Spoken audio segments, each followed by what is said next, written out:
नमस्कार। खबर मंत्र के इस अंक में आपका स्वागत है। मैं हूं Abhay Singh. NEET UG paper leak के आरोपों के बीच केंद्र सरकार एक्शन में आ गई है। केंद्र सरकार ने बड़ा एक्शन लेते हुए नेशनल टेस्टिंग एजेंसी एनटीए के डीजी सुबोध कुमार सिंह को हटा दिया है। उनकी जगह पर प्रदीप सिंह खोसला को एनटीए का नया डीजी नियुक्त किया गया है। साथ ही 23 जून को होने वाली नीट परीक्षा रद्द हो चुकी है। नई तारीख जल्द से जल्द अधिसूचित कर दी जाएगी। शिक्षा मंत्रालय ने परीक्षाओं को पारदर्शी बनाने, सुचारू और निष्पक्ष संचालन सुनिश्चित करने के लिए विशेषज्ञों की एक उच्च समिति बनाई है। समिति 2 महीने के अंदर रिपोर्ट सौंपेगी। समिति में 7 लोग शामिल हैं। कमेटी के चेयरमैन इसरो के पूर्व चेयरमैन डॉक्टर के राधाकृष्णन बनाए गए हैं।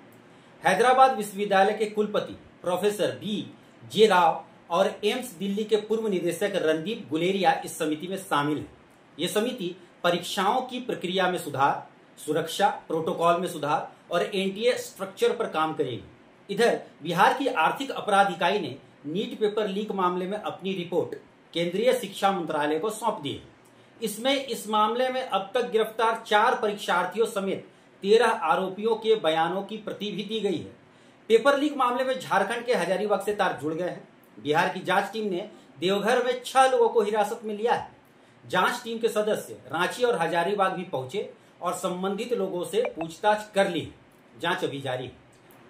ईओयू सूत्रों के मुताबिक हजारीबाग के ओएसिस स्कूल से नीट यूजी का पेपर बुकलेट नंबर 6136488 लीक हुआ था। साथ ही ईओयू को बुकलेट बॉक्स से भी छेड़छाड़ के सबूत मिले थे। जांच टीम बिहार के शिक्षा माफिया संजीव मुखिया गिरोह के काम करने के पैटर्न को ट्रैक कर जांच को आगे बढ़ा रही है। बिहार एओयू के मुताबिक नीट पेपर लीक मामले में पुलिस को हजारीबाग के ओएसिस स्कूल के चेयरमैन शब्बीर अहमद के शामिल होने की आशंका है। ओएसिस स्कूल का प्रिंसिपल एहसानुल हक है, जो सीबीएसई के सिटी कोऑर्डिनेटर भी है। ये 4 जिलों को देखते हैं, जिसमें हजारीबाग, चतरा, कोडरमा और रामगढ़ के सेंटर आते हैं। सीबीएसई के सिटी कोऑर्डिनेटर होने के नाते ओएसिस स्कूल के प्रिंसिपल के ऊपर बड़ी जिम्मेवारी के साथ जवाबदेही भी है। ज्ञात हो कि 15 मार्च को आयोजित बीपीएससी शिक्षक भर्ती परीक्षा का पेपर भी हजारीबाग से लीक हुआ था। बीपीएससी TI3 परीक्षा के लगभग 267 अभ्यर्थियों को हजारीबाग के अलग अलग हिस्सों में ले जाया गया था, जिसमें से 113 अभ्यर्थी नालंदा जिले के थे। 15 मार्च की परीक्षा से पहले रात में इन अभ्यर्थियों को प्रश्न पत्र और जवाब रटवाए गए थे। तब झारखंड और बिहार पुलिस ने संयुक्त कार्रवाई कर अभ्यर्थियों और माफिया को पकड़ा था। नीट यूजी का पेपर लीक हजारीबाग से ही कराए जाने की आशंका है। इस बार अभ्यर्थियों को पटना में रखा गया और पेपर लीक कराकर पटना मंगाया गया था। इधर इस मामले पर आज ओएसिस स्कूल में प्रिंसिपल डॉक्टर एहसानुल ने पत्रकार वार्ता का आयोजन किया और सफाई दी। कहा कि उनकी ईमानदार छवि को दागदार करने का प्रयास किया जा रहा है। अभी जांच चल रहा है और जांच में सच सामने आ जाएगा। बताया कि 21 जून 2024 को पेपर लीक मामले की जांच टीम ईओयू हजारीबाग पहुंची और बताया कि 5 मई 2024 को आयोजित नीट प्रश्न पत्र का एक बुकलेट की कॉपी बिहार के पटना शहर में अधजली अवस्था में मिली थी। कहा कि ईओयू की टीम को हम लोगों ने हर संभव मदद की। जांच के क्रम में टीम एसबीआई बैंक भी गए, जो नीट पेपर का कस्टोडियन था। जांच के दौरान पता चला कि प्रश्न पत्र के बक्से में 3 मई को ब्लू डार्ट कुरियर सर्विस द्वारा भाड़े के ई रिक्शे में लादकर बैंक पहुंचाया गया था। जांच टीम द्वारा इतने संवेदनशील प्रश्न पत्रों को ई रिक्शे से भेजने की बात पर ब्लू डार्ट कर्मचारियों को लताड़ भी लगाई गई। कहा कि मैं इस मामले में कहीं से भी दोषी नहीं हूं।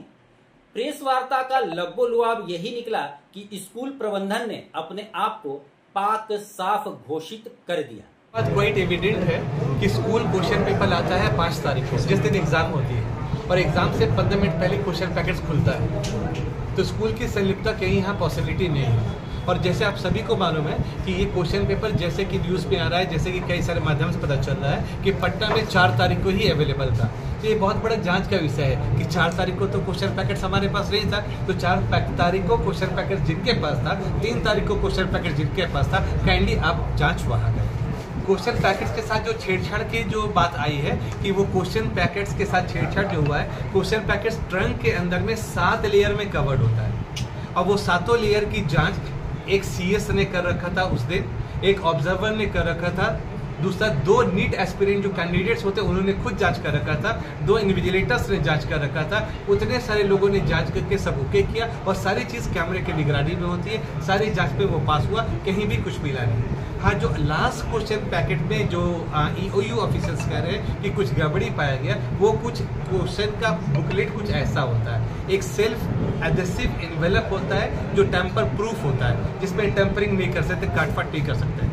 नॉर्मली उससे क्वेश्चन स्टूडेंट के सामने कैंची से कट कर निकाला जाता है। 24 बच्चे एक क्लासरूम में होते हैं, उनके सामने से कैंची से कट करके निकाला जाता है, जिसके विटनेस बच्चे भी होते हैं, उन विटनेस भी होते हैं, उन्होंने गवाही भी दी इस बात की कि हमारे सामने ये कटिंग हुआ, सब कुछ ओके था, उन्होंने पैकेट को देखा। EOU ऑफिसर्स का कहना था कि इसके अपोजिट एंड में बिल्कुल यहाँ कुछ इस तरह का एकदम माइनर प्रेसाइजन कट एक था, बहुत ही हाई स्किल्ड प्रोफेशनल द्वारा जो किया जा सकता है, जो 7 लेयर अंदर जाकर वो कट यहाँ से किया, तो वो कट करके फिर एक ग्लू से चिपका दिया गया, जो किसी मामूली आदमी, आम आदमी के पकड़ से बाहर। हमारे और आपके जैसे आम आदमी इसको बिल्कुल पकड़ नहीं पाएंगे। हाँ, चूंकि वो लोग इस तरह के कई सारे केसेस हैंडल करते हैं तो वो जानते हैं, उनको इस सारे केसेस देखा है, तो ऑब्वियसली उन्होंने बताया कि यहाँ जो कटिंग हुआ है वो किसी हाई स्किल्ड प्रोफेशनल ने किया है, और वो कहाँ किया है, 3 तारीख को कहाँ किया, 4 तारीख को कहाँ किया, हमें नहीं मालूम है। इसकी जाँच होनी चाहिए, अनुसंधान होना चाहिए। अब इस मामले में CBI के केंद्रीय शिक्षा मंत्रालय की लिखित शिकायत के आधार पर नीट UG में कथित अनियमितताओं के मामले में आपराधिक मामला दर्ज कर जांच शुरू कर दी गई है। सूत्रों के मुताबिक बिहार में इस केस से जुड़े 13 लोगों को गिरफ्तार कर लिया गया।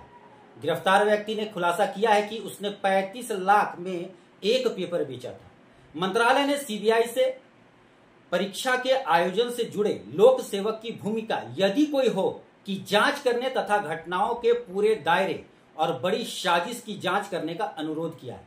इधर CBI द्वारा टीमों को पटना और गोधरा भेजा जा रहा है, जहां स्थानीय पुलिस ने मामला दर्ज किया है। देखना दिलचस्प होगा कि राजनीतिक दलों के लिए एक बड़ा मुद्दा बने इस मामले में आगे क्या क्या खुलासा होता है। तब तक के लिए इस खबर पर नजर बनाए रखिए। धन्यवाद।